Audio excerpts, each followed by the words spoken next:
ملک بھر کے دینی مدارس کے تقریباً 30 لاکھ غریب طلباء طالبات ملک کے مدارس میں تعلیم حاصل کر رہے ہیں، جن کی رہائش، خوراک، علاج، معالجہ، تعلیم مدارس کے ذمے ہے۔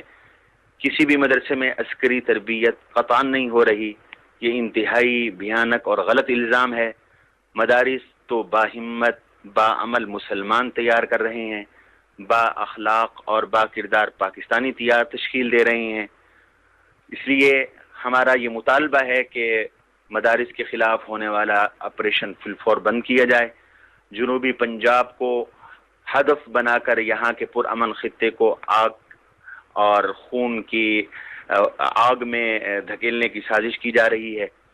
اس وقت وفاق المدارس العربیہ پاکستان کے 18 جولائی سے جو امتحانات شروع ہیں، چاروں صوبوں اور آزاد کشمیر میں انتہائی پرامن انداز میں تقریباً 2,01,135 طلباء طالبات بغیر دفعہ 144، بغیر پولیس نگرانی اور بغیر کسی دنگا فساد اور شور شرابے کے امتحان دے رہے ہیں۔ اتنے بڑے امتحانی سیٹ اپ اور تعلیمی اور خواندگی اور دنیا کی خدمت گزار اداروں کو ختم کرنا ملک کی بنیادوں کو کھوکھلا کرنا ہے۔ دینی مدارس کی بقا کے ساتھ ملک کی بقا ہے۔